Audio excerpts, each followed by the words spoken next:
स्वागत है आप सभी का एक बार फिर से मेरे प्यारे साथी और मेरे प्यारे मित्रों आपके अपने चैनल में, जिसका नाम है सुजाता के।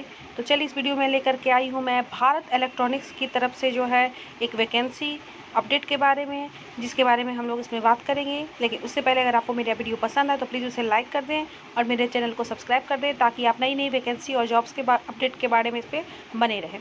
तो चलिए शुरू करते हैं। Bharat electronic join hands to empower the nation's defence forces, join BEL, यानी भारत इलेक्ट्रॉनिक की तरफ से जो है वो कल 4/10/2023 के डेट में एक वैकेंसी जो है वो दी गई है।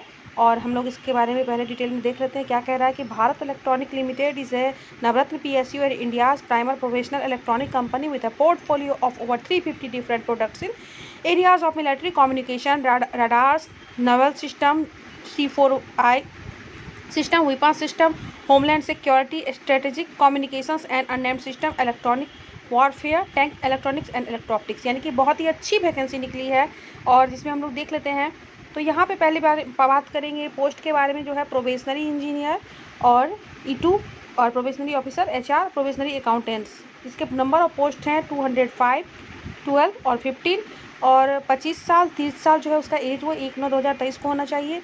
और इसको सारा अलाउंस, यानी कि बेसिक DA HRA, बेसिक पे, मेडिकल, सभी फैसिलिटीज़ मिलने वाली है। और पे स्केल जो है वो 40,000 का 3%, यानी 1,40,000 तक का पे स्केल इसको ग्रांट किया जा रहा है। ठीक है, उसके बाद हम नेक्स्ट देख लेते हैं details of post and minimum eligibility criteria, जो कि है प्रोबेशनरी इंजीनियर के लिए। और नंबर ऑफ पोस्ट जो है इसके वो 124 है। और इसका जो डिग्री है BE BTech BSc इंजीनियरिंग का है। दूसरा है प्रोबेशनरी इंजीनियरिंग 63 पोस्ट के लिए, तो इसमें आप लोग क्वालिफिकेशन इसका देखते जाइए। तीसरा भी है प्रोबेशनरी इंजीनियरिंग 18 पोस्ट है E2 के लिए, BE BTech BSc engineering graduate. और उसमें जो है वो एक लेवल दिया गया है। और साथ ही प्रोबेशनरी अकाउंट ऑफिसर्स, जिसके लिए CA और CMA फाइनल चाहिए। यहाँ प्रोबेशनरी ऑफिसर्स के लिए 2 MBA MSW या PG degree, PG diploma in human resources और इंडस्ट्रियल रिलेशंस के लिए चाहिए। तो इसका पे स्केल नहीं दिया गया है, जिसमें रिजर्वेशन जो है अनरिजर्व्ड के लिए 96 है, OBC के लिए 62 है, और SC के लिए जो है वो 34 है, ST के लिए 17 है, EWS के लिए 23 है, टोटल 232 आ रहा है। और एलिजिबल क्वालिफिकेशन जो है वो आपका इसमें दिया गया है। ठीक है, सारे पोस्ट के लिए। और एज क्राइटेरिया जो है, maximum age limited for unreserved candidate on the crucial date 1/9/2023 will be 25 years होना चाहिए for the post of probationary engineer and probationary officer HR। और साथ ही उसके लिए जो है बहुत इसमें दिया गया है कि कौन सी कैटेगरी के लिए कौन सा जो है वो एज ग्रुप या क्या कास्ट सर्टिफिकेट होना चाहिए। तो उस हिसाब से जो है आप लोगों के लिए कहने का ये मतलब है कि वैकेंसी अच्छी है, पोस्ट भी अच्छा है। अगर आप लोग इस क्वालिफ़िकेशन को डिज़र्व करते हैं, आपके पास ये एलिजिबिलिटी है, तो आप इसे ज़रूर भरें। और लास्ट डेट जो है वो अप्लाई का वो 28/10/2023 को है। ठीक है, और आपको जनरल EWS OBC के लिए फ़ी जो है वो टोटल 1118 है, क्योंकि 1000 और GST लगेगा। SC और ST के लिए are excepted from payment of applicable fee. उसका दिया हुआ मेथड ऑफ सिलेक्शन इसमें दे रहा है कि आपका एक CBT होगा दिसंबर में, कंप्यूटर बेस्ड टेस्ट होगा, और आपको कैसे अप्लाई करना है वो सारी चीज़ें दी हुई है। हार्ड कॉपी नहीं भेजना है, ऑनलाइन अप्लाई होगा एक प्रॉपर डेट में। ठीक है, तो वो सारी चीज़ें आपको इसमें दी जा रही हैं। उसमें आपको क्या क्या रखना है, फिलिंग एप्लीकेशन कैसे करना है।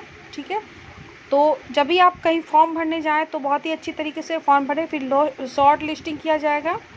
जो नंबर लाए the candidate belonging to general OBC यानी non creamy layer EWS ESM need to score a minimum 30% to clear the CBT, यानी 35% जो है वो CBT लाना है इनको। और SC ST PW को BD को 30% लाना है। ठीक है, फिर इंटरव्यू हो जाएगा उसका, फिर उसके बाद आपका सिलेक्शन किया जाएगा, और फिर आपको जो है वो जॉब अपॉर्चुनिटी दी जाएगी।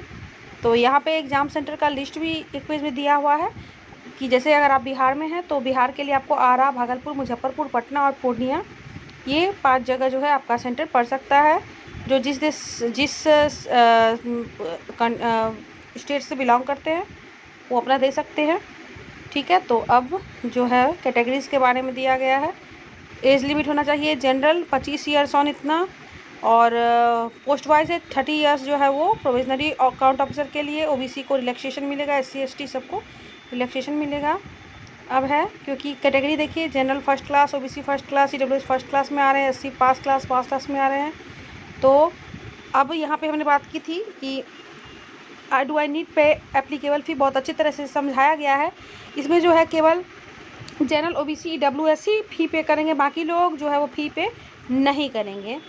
और वेरियस स्पेशलाइजेशन में होना चाहिए, electronic, mechanical, computer science, human resources के लिए अकाउंट्स, ये सारी चीज़ें हैं। अब आप अपना कंप्यूटर बेस्ड टेस्ट जो है वो चूज़ कर सकते हैं, ये भी है आपका दिया हुआ है किस तरह से आपको कहाँ देना है, आप चूज़ कर सकते हैं आप कहाँ सेंटर भरना चाहते हैं, सारा चीज़ फॉर्म भरने के अप्लाई करने के बाद। तो ये था इसमें, मैं कहूँगी कि बहुत ही अच्छी वैकेंसी है। अगर आपके पास इसकी जो है वो एलिजिबिलिटी क्राइटेरिया है तो आप ज़रूर भरें, बहुत अच्छा है आपके लिए, बहुत अच्छा मौका है, अच्छी सैलरी है और साथ ही अच्छी जगह भी पोस्टिंग भी होगी, और सबसे बड़ी बात है कि आपको आगे बढ़ने का अच्छा मौका मिलेगा। चलिए अभी के लिए इतना ही बस, फिर मिलेंगे अगले अपडेट में। Thank you.